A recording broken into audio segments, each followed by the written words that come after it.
Ora, boa tarde a todos. Estamos de volta para mais uma conversa. Mas antes de começar, só um alerta. Se querem ver um familiar ou um amigo a contar a sua história de vida, enviem um e-mail para podcastfamiliaamigos@gmail.com. Se não apontaram o e-mail, não se preocupem que durante a conversa de hoje o mesmo irá passar em rodapé. Estamos curiosos para ouvir essas histórias e, por falar em histórias, vamos começar a nossa conversa de hoje. Vamos lá. Olá a todos, bem-vindos ao podcast Família e Amigos. Eu sou o Luís Loio e este é um podcast onde damos voz a conversas autênticas e histórias que marcam percursos de vida. No episódio de hoje recebo o Paulo Carreiró, um amigo com uma vasta experiência na administração pública e na política. Nesta conversa falamos do seu percurso pessoal e profissional, dos desafios enfrentados e das aprendizagens que mudaram o seu caminho. Vamos lá então dar as boas-vindas ao Paulo Carreiró. Bem-vindo, Paulo. Olá, viva, boa tarde, Luís. É um gosto estar aqui contigo, no teu podcast, e espero contribuir para o aumento das audiências. Ora, obrigado eu por teres aceito o meu convite. E para a primeira pergunta, para quem nos está a ver, como é que tu defines, em poucas palavras, o Paulo Carreiró? Isto em poucas palavras, eu sou amigo do meu amigo, acho que é a principal característica. Gosto de ajudar, gosto de partilhar e normalmente tento estar disponível para as pessoas, para ajudar as pessoas, sejam elas amigas ou até aqui desconhecidos, não é? Desconhecidos na parte da política, o cidadão, ou seja, dar o meu contributo. Ok. Olha, quando olhas para trás para o teu percurso, há algum momento que consideres decisivo na tua vida? Na minha vida acho que há alguns momentos decisivos. Uns por motivos melhores que outros, mas um momento decisivo para mim foi quando decidi deixar de estudar para trabalhar. Acho que foi decisivo, porque levou-me por um caminho que se calhar não seria o idealizado pelos meus pais, ou seja, com aquela coisa de estudarem, ter um curso e aquela filosofia que existia na geração dos nossos pais, queria o melhor para os filhos. Ou seja, esse terá sido um momento que se calhar tomei uma decisão que depois me marcou, ou seja, marcou um período da minha vida, e depois, em contraciclo, foi a decisão de voltar a estudar e acabar a formação académica. Formação académica que tu tens hoje. Agora, mas voltamos um bocadito atrás. De onde é que és? Onde é que nasceste?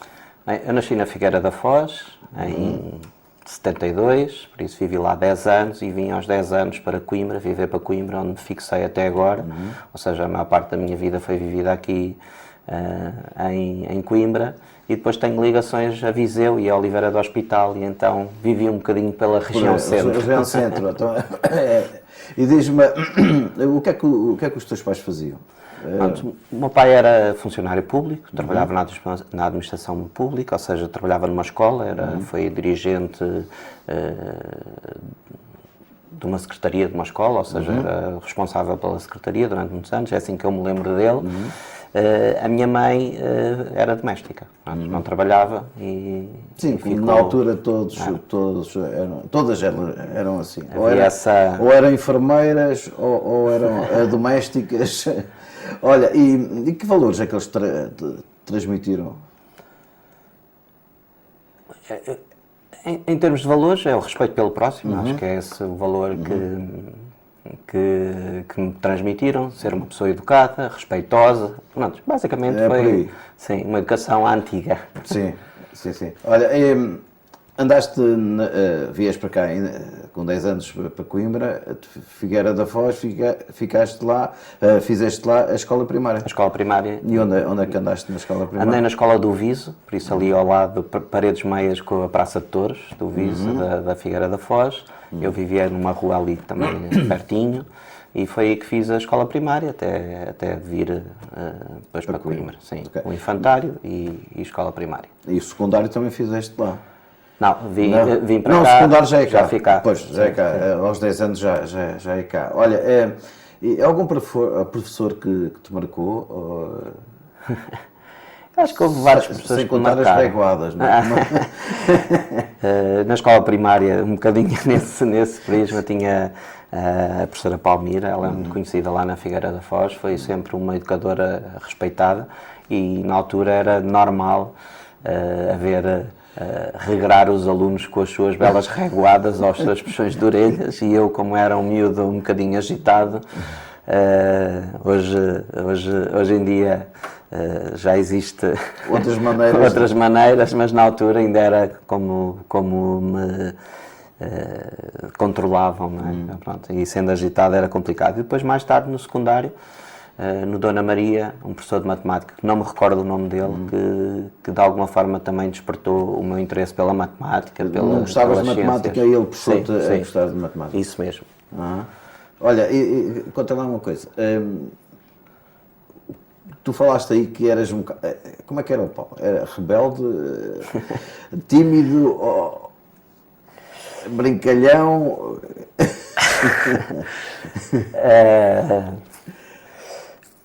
O Paulo era um bocadinho disso tudo. Também tinha a sua, tendo alguma timidez natural das crianças, ou seja, com algum receio do desconhecido, mas se calhar o que mais me caracterizava era mesmo ser um bocadinho rebelde e irrequieto hoje em dia se calhar teria sido diagnosticado com uma outra doença, mas na altura não era psicólogos, não havia nada disso e era as reguadas que iam tratando a doença. Ia curando, não é? Olha, tu com 10 anos tens tinhas alguma noção de quando fazes a mudança para Coimbra, por motivos do teu pai e tua mãe familiares, certo? Decidiram vir para Coimbra, certo? Sim, o meu pai já trabalhava em Coimbra há alguns anos e nós morávamos na Figueira e fazia a viagem todos os dias Coimbra-Figueira para vir trabalhar na altura para a Escola da Pedrulha, Rainha Santa Isabel, onde agora hoje as piscinas Abreu. Sim.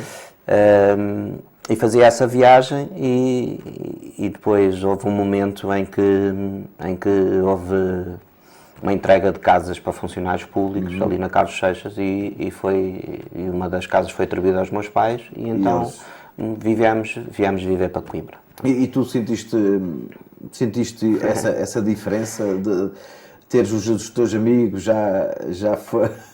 Senti, hoje em dia se calhar é mais fácil, quando existem estas separações, se calhar aos 10 anos já os miúdos quase todos têm telemóvel, já têm contactos, redes sociais, na altura não existia nada disso, ou seja, foi uma ruptura total dos amigos que tinha, que os perdi quase todos, fizemos um encontro aqui há uns tempos com eles, reencontramos assim alguns e foi muito giro. Mas foi conhecer novas pessoas, uma nova cidade, uma cidade maior, novos amigos de bairro, novas escolas, foi giro também, mas teve a sua dificuldade. É isso que eu pergunto, mas sentiste alguma dificuldade? Não, acho que por acaso, quer dizer, sentia falta dos amigos que tinha perdido, não é? Foi natural. Mas depois o resto acho que as coisas foram acontecendo com alguma naturalidade, eu sendo também um miúdo mais dinâmico, acabei por facilmente criar novas amizades e conseguir colmatar a falta dos outros amigos. Antes encontrava-os nas férias, porque continuei a passar férias à Figueira e então havia sempre ali, mas pronto, era diferente, não havia aquele contacto que hoje os miúdos têm essa possibilidade de mandar uma mensagem. Claro. Na altura não havia nada disso e então foi um momento duro, mas passou. Das saudades desse tempo? Apesar que acabavas as aulas para a praia. Sim, havia sempre esse registro de praia. Nós vivendo numa cidade de praia, se calhar nem ligamos tanto à praia como quando quem não vive em cidade de praia. Mas sim, havia esse registro de ter a praia ali ao lado, era só descer a rua, no essencial, e estava na praia. Mas pronto. Foi diferente, aqui tinha o rio, fugíamos para o rio, por isso era igual. Para o São Paulo, não é? Para o São Paulo. Olha, e nessa altura, em Coimbra, em que escola que andaste a fazer o secundário? O meu pai era portanto, dirigente na escola da Pedrulha, a conhecida Escola da Pedrulha, e nos 2 primeiros anos, ou seja, nesta transição, tanto os meus pais e se calhar mais os meus pais, a questão da mudança de uma cidade para a outra, enquanto que eu morava a quase paredes meias com a escola, e fazia o trajeto a pé desde o primeiro, como era hábito. Os meus pais foram praticamente levar-me o primeiro dia à escola, olha, este o caminho. E passou a ser assim, a não ser que acontecesse alguma coisa, algum imprevisto, ou começasse a chover muito, que os meus pais me iam buscar à escola, era esta a maneira social de tratar os miúdos. Os miúdos iam a pé para a escola, em grupos, sozinhos. Acho que era uma coisa natural. Hoje em dia os pais levam os miúdos à escola, se puderem entrar dentro da escola com o carro. E pudessem entrar na sala. Mas na altura era comum vermos os miúdos pela rua e para a escola. E convivia-se. Aqui quando mudei para Coimbra, a realidade de uma cidade maior, acho que os meus pais com algum receio desta mudança, acabei por fazer na altura o primeiro e o segundo ano do ciclo, o quinto e o sexto ano na Escola da Pedrulha, onde o meu pai era dirigente, ia todos os dias de manhã de autocarro com o meu pai, e depois quando terminava as aulas voltava, eu e a minha irmã, tenho uma irmã gêmea, e então nunca andei sozinho, andávamos os dois, apoiávamos um ao outro, e pronto, e foi esses 2 primeiros anos. Depois no 7º ano fui para a Quinta das Flores, abriu a Quinta das Flores, foi no momento em que abriu, tinha aberto se calhar no ano anterior, e depois fiz um percurso na Quinta das Flores, Dona Maria, depois voltei à Quinta das Flores. E grande escola, Dona Maria. E basicamente foi isso. A escola das mulheres, das meninas. Olha, e o Paulo nessa altura tinha algum sonho, algum plano de vida? Se tinha, já não me recordo, sou sincero. Sei lá, se calhar o sonho de todos os miúdos naquela altura, de um mundo melhor, etc. Os ideais. Ser bombeiro ou polícia? Se calhar um pequenito pensei nisso, mas acho que desisti rapidamente. Mas não, nunca tive assim nenhuma. Se calhar querer ser o bombeiro e o polícia é o chavão das crianças. Mas depois, mais crescido, acho que nunca pensei muito nisso. Não. E pronto, tiraste o curso de informática? Informática, sim. Ok. Alguém te influenciou ou foi tu que, não, eu gosto e vou fazer isto? Quer dizer, Ou foram as notas? Não, vou por aqui.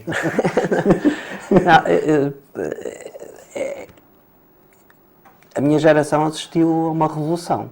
Sim. Ou seja, a revolução de não haver, em termos tecnológicos, nada, a ser tudo analógico, e a passagem para o digital. E acho que essa transição despertou o interesse de muitos. Se primeiro começámos por fazer nos computadores, nos BASIC, ainda a fazer pequenas linhas de código, e isto ainda aos 15, 16 anos, se calhar um bocadinho menos, mas por aí, apareceram umas coisas no ecrã que íamos fazendo, e despertou ali um bocado o meu interesse. Depois a questão dos jogos, também uma pessoa de ver os jogos, de conseguir construir os jogos, ou seja, começar a querer fazer alguma coisa em termos de construção. Depois, quando me afastei, deixei de estudar e passei a trabalhar só, aí afastei-me um bocado desse caminho, e depois mais tarde o meu interesse foi sempre se mantendo. Mesmo sem ter o curso completado, já trabalhava na parte informática na antiga Direção Regional do Ambiente. Ou seja, sempre houve aqui um bichinho da informática e que me foi atraindo para tirar o curso. Tu falas aí, foste trabalhar. O teu primeiro contacto, mais ou menos que altura, em que anos que tu tinhas? Eu comecei a trabalhar muito cedo. Ainda estudava. E a minha família não era uma família abastada, ou seja, não havia dinheiro para tudo o que nós queríamos, havia para o que era essencial e para o dia-a-dia, sem grandes luxos. Aqui ou ali havia umas prendas, não é? Mas não havia propriamente dinheiro para tudo. E depois acho que dei reverência dos teenagers, queria coisas que os meus pais não me podiam dar, e acho que foi um bocadinho por aí. Inicialmente ainda a estudar, comecei a vender livros dos circuleitores, fazia entregas, e tendo ali um extra que dava para as minhas férias, para as minhas saídas. Para as tuas roupas, os sapatos, as sapatilhas da moto. depois houve ali um momento que decidi que se calhar só trabalhar e deixar de estudar. Porque em que idade mais ou menos já começaste a vender os livros? Os livros comecei para aí 16, 17 anos, sim, era um part-timezinho, que inicialmente ajudava a minha mãe, porque a minha mãe durante um tempo também o fez.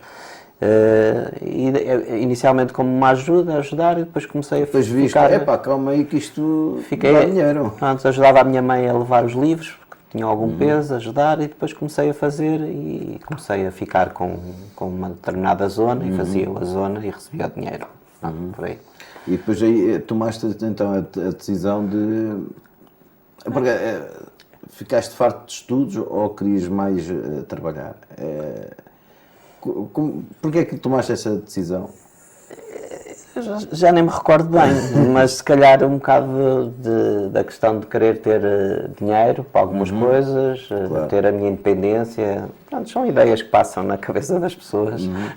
E na altura Na altura que estavas... Depois fui viver sozinho. Pronto, foi tudo, se calhar, tudo uma decisão que na altura achei que era a mais correta. E arrependes-te? Não, eu acho que nós não nos devemos arrepender das coisas que fazemos. Porque na altura, quando tomámos a decisão... É que achavas que era certo? Achámos que era a decisão, achei que era a mais acertada, por este ou por outro motivo. E acho que devemos aprender com as decisões que tomamos, sejam elas as melhores ou as piores. Claro. Aprender com elas e depois no futuro sermos pessoas melhores e conseguimos tomar decisões mais sensatas. Olha, tu chegaste a ir à tropa, não? Não, livraste. Eu acho que eu tive, por acaso, isso tem uma história engraçada. Eu estava a estudar ainda, pedi adiamento, né? Pedia que se estivéssemos a estudar, pedíamos adiamento para entrar para o ano seguinte. Sim. E eu fui pedir o adiamento e nem nunca me lembrei ver se tinha sido concedido, se o adiamento tinha sido concedido. E no ano seguinte era ano de eleições e quase todos os meus amigos livraram à tropa, como se costumava dizer. Eu fui lá aos editais com eles, fomos ver, e o meu nome não aparecia em lado nenhum. E eu, isto deve estar aqui qualquer coisa mal, e fui ao, acho que era DRM, não sei o que, militar. Sim, a região militar, sim. E fui lá saber e tinha livrado à tropa no ano anterior, ou seja, o meu pedido de adiamento não foi concedido, por coincidência foi adiado, ou seja, passei a reserva territorial, não é, que se chamava, e depois achei piada ele dizer, ainda bem que não foi à tropa, porque senão tínhamos ido buscar de jeep para casa. Exatamente. Como é que entraste para a CCR? Para a CCDR? Não é como entraste, é como é que chegaste lá, conheceste. Por isso, eu deixei de estudar e fui trabalhar. Em determinado momento da minha vida, o meu pai disse, vai haver concurso para entrar na administração pública. Naquele caso era para assistentes operacionais, agora que são assistentes operacionais numa escola. E eu olhei para aquilo e pensei, pois, mas isto é tipo, sei lá, na altura ia ganhar menos de metade do que eu ganhava a trabalhar. E o meu pai dizia-me assim, porque tu depois estás na administração pública, aquela coisa da administração pública ser uma coisa mais estável. Podes subir carreira. Depois podes voltar a estudar e começou logo ali com aquela coisa do podes voltar a estudar, tirar um curso e depois até és reclassificado. E eu pensei naquilo e achei que seria interessante. Um bocadinho reticente ainda, aquela coisa, também tinha 19 anos, por isso foi muito cedo, e concorri e entrei para uma escola, no caso a Alice Gouveia, fui para trabalhar para a Alice Gouveia, e depois as tarefas que eu tinha, por isso que eram coisas do dia-a-dia das escolas, não é? E eu olhei e pensei, é isto que eu quero para a minha vida, e achei que não era. achei que não era. E foi E um tiveste lá momento de quanto viragem. tempo? Tiveste lá quanto tempo? Na escola, acho que, não sei se foram 3 anos, 2 anos e tal, 3 anos. Ainda se foi Depois concorri para assistente administrativo, na altura para a Direção Regional do Ambiente do Centro, e entrei, pronto, no concurso fiquei, na altura até fiquei ali logo nos primeiros suplentes, depois mais tarde chamaram-me, fui para assistente administrativo, na altura fui trabalhar para uma divisão de projetos e obras, bastante interessante até, e com pessoas muito boas, foi Aprendeste bem aí? com pessoas muito interessantes, pessoas de quem gostei muito de trabalhar, e já na escola tinha decidido voltar a estudar, depois fiz no início da DRA, da Direção Regional do Ambiente, trabalhei como assistente administrativo, depois quando comecei já, passado algum tempo foi preciso alguém na informática, fui para a informática, comecei a trabalhar na área de informática, não tinha o curso, mas já tinha algumas cadeiras, alguns conhecimentos também, porque como sempre foi uma área que eu tive algum interesse. Isso também acho que me prejudicou um bocado, porque depois comecei a trabalhar na área que eu gostava e depois descurei um bocadinho dos estudos, ou seja, já estava a fazer aquilo que gostava. Pois. E depois foi um bocado completar os estudos para ter também a retribuição financeira, ou seja, a remuneração financeira para o que estava a fazer, ou seja, então passar a pedir reclassificação, ou seja, foi um bom conselho do meu pai entrar para a administração pública, fiz esta carreira e gosto muito da administração pública, fico um bocado desiludido quando as pessoas têm a ideia que a administração pública é aquele bicho mau, não é? Que não é. Tal como no privado existem pessoas boas e pessoas más, pessoas trabalhadoras e outras não. É em todo lado, é igual, é a natureza humana. Isso aí em todo lado.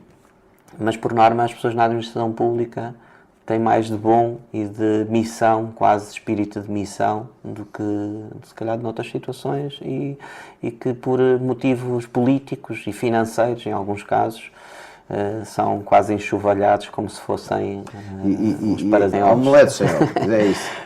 Sim, às vezes é. Omeletes sem ovos. Às vezes é porque os recursos nem sempre são os que se devia ter, quer de recursos humanos, quer tecnológicos, as ferramentas de trabalho, e por vezes as pessoas estão de facto a dar tudo, de corpo e alma, empenhados em fazer o melhor, e depois essas notícias acho que tornam a coisa um bocadinho mais complicada. Olha, mas é assim, mas tu estiveste nessa informática e depois como é que chegas lá à CC? Eu vou para assistente administrativo para a Direção Regional do Ambiente. Depois existe uma função, a CCR, na altura a CCR, a Comissão de Coordenação do Centro, com a criação do Ministério do Ordenamento de Território e das Cidades, agrega-se à Direção Regional do Ambiente e por agregação passam a ser um organismo único. Eu na altura trabalhava na Fernão Magalhães, ali onde é a rodoviária, e estava a trabalhar na informática. E houve alguém na CCDRC, ou seja, na CCR, que emigrou, já não sei, acho que emigrou, e precisavam de alguém. Eu, como era mais novo na informática no outro sítio, acabei por ser eu puxado aqui para a CCDR, e a minha passagem para a CCDR é um bocadinho assim. Para mim até acabou por ser melhor, porque era mais perto de casa, numa primeira abordagem assim simplista, mas depois foi agir, fui trabalhar com um dirigente de quem eu gosto muito, que tem muito pragmático também, com boas ideias, e foi bom. E como é que chegas a professora? Era isso que tu querias? Era mais uma caroliça? Ou... O professor foi uma coincidência. Por isso eu, em determinado momento, inscrevi-me no mestrado de tecnologias informáticas para a saúde, ou seja, informática para a saúde. Abri um mestrado novo e eu achei que seria interessante, seria uma área que me seduzia, porque eu sempre gostei muito da área da saúde, mas também gostava das tecnologias e foi Claro. ali um bocadinho ali a divisão. A área das ciências na área da saúde foi um bocado afastada pelas médias, as notas, né? Que eram notas mais altas, a informática um bocadinho mais baixa, mas pronto, foi um momento de escolha e acho que optei pelo que gostava mais até. O outro era mais pela questão da carreira, se podia ser melhor, tinha mais um bocado a ver com isso. A questão de ser médico ou ser, sei lá, qualquer coisa, aquele estigma de ganhar muito dinheiro, não sei, acho que era um bocado isso, Tudo não isso, sei. também tudo se joga. E agora perdi-me, estava a falar Por causa das aulas. de chegares a dar aulas. Então, nesse mestrado, estava a ter aulas, já não me lembro, com um antigo dirigente aqui do Instituto Politécnico de Coimbra, um antigo presidente do ISEC, e eles precisavam de alguém e foi um bocado por coincidência. Se eu queria dar, eu disse sim. E começou assim, uma coincidência de corredora no departamento. Engraçado. Sim. Não, é porque isso... normalmente estuda-se e quando se está a estudar, olha, eu vou ser professor. E tu foi ali mesmo de... Não, foi estar no sítio certo não? à hora certa, Pois, porque não. e porque não? E pronto. E gostaste e lá estás. E o professor de alguma forma também me reconheceu algumas competências, ou seja, porque também tinha sido meu professor na licenciatura e aqui tínhamos muitos trabalhos, fazíamos muitas apresentações e talvez ele tenha reconhecido algumas competências e achou que... Eu disse para lhe mandar o currículo, mandei-lhe o currículo e passado 2 ou 3 meses estava a dar aulas. Pronto, também foi um desafio, também tive que aprender, tive que... A tua vida cheia de desafios, não é? Olha, e qual foi a tua maior dificuldade até hoje? Em que aspecto? Aspecto pessoal, de trabalho... Em termos pessoal, a morte do meu pai. Morreu já há quanto? Já morreu há uns anos. Há uns anos. Já. E acho que em termos pessoais foi... Essa marcante. Sim. Trabalho. Agora estou a ter um desafio bastante interessante. Ou seja, e tem sido desafiante. Desafiante, sim. Ok. Olha, qual o momento mais marcante? Pronto, essa situação, tu vives com a tua companheira? Sim. Ok. Ainda te lembras como é que te conheceste? Lembro, por acaso lembro-me. Lembro, e por acaso aqui encaixa aqui um bocadinho, porque eu conheci a Ana, a minha companheira atual, em casa de uma pessoa que te é querido, foi em casa da Raquel, da Raquel Martins, e estava lá a jantar e estávamos à espera de mais 2 pessoas e uma dessas pessoas era ela, que chegou um bocadinho mais tarde, e por isso lembro-me perfeitamente. Olha, e tens 2, 3 filhos? Tenho uma filha mais velha, de outra relação? de uma relação anterior, que fez 20 anos agora, na sexta-feira. Então parabéns ao papá. Obrigado. E a ela também. E tenho agora como eu costumo brincar, uma aventura nova de 3 anos. Tem sido um desafio também muito interessante, também muito bom. E já está com alguns sinais teus rebeldes? A rebeldia, não? Ela é um bocadinho agitada, é assim, um bocadinho acelerado, mas sim, tem. É um desafio interessante, é um bocadinho diferente da minha filha mais velha. É diferente, são os dois. São diferentes. As meninas são diferentes também, dos rapazes. Talvez também, seja não? isso, sim.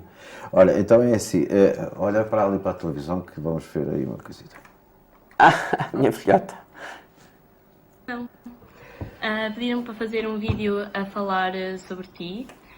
E tu sabes que eu não sou muito destas coisas, mas não podia negar falar sobre o melhor pai do mundo. Desde sempre que todas as pessoas dizem que eu sou toda pai ou toda carreiró, isso para mim vai muito para além do físico. Nós partilhamos os mesmos gostos, humor, valores. É contigo que eu gosto de filmes e séries, e quando vejo sozinha és a primeira pessoa que eu quero partilhar o que eu achei. É contigo que gosto de dar caminhadas e falar sobre literalmente tudo. É contigo que eu gosto de esquiar, já que foste tu que me puseste o bichinho do ski. Eras tu que tinhas paciência para me explicar as matérias da escola. E principalmente és tu que me fazes rir como se eu ainda fosse a criança que te acordava às 8 da manhã para ir jogar PlayStation. Embora não estivesse tanto tempo contigo como gostava, e tu sabes disso, tu sempre fizeste por estar presente nos momentos mais importantes da minha vida, e eu sempre soube que o meu bem-estar e a minha felicidade são das tuas prioridades. E acho que isso prova o quão bom pai és. E eu tenho muito orgulho em ser tua filha. Sempre tive o teu apoio, quer na escola e agora na faculdade, como enquanto andei na patinagem e nos escoteiros. E por isso queria-te agradecer por tudo e quero que saibas que tudo o que eu faço é porque quero retribuir o que tu e a mamãe fizeram por mim. Gosto muito de ti, espero que tenhas gostado. Beijão! Meu pai é ótimo. Meu pai é muito amigo. Meu pai é maravilhoso. Meu pai é sustinho. Os teus filhotes aqui, uma... Era. Olha,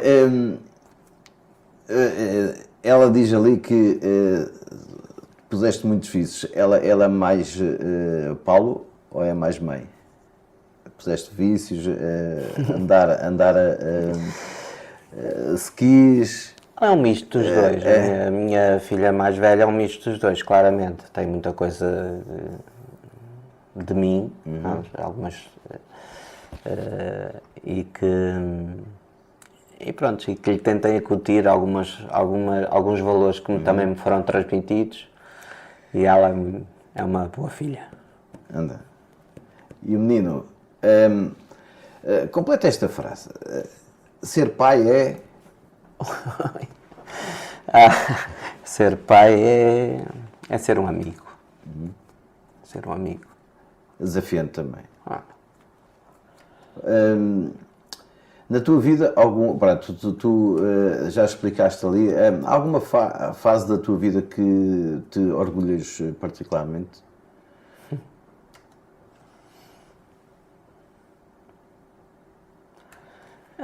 Quer dizer, o ser pai é um orgulho.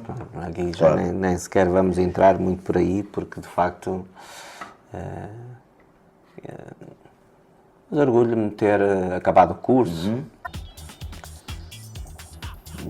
dos objetivos que fui atingindo na minha vida, quer políticos, quer pessoais. Estou aqui um bocado sem palavras dos vídeos. Estou aqui com o nó na garganta. Foi ver a mensagem da filhota.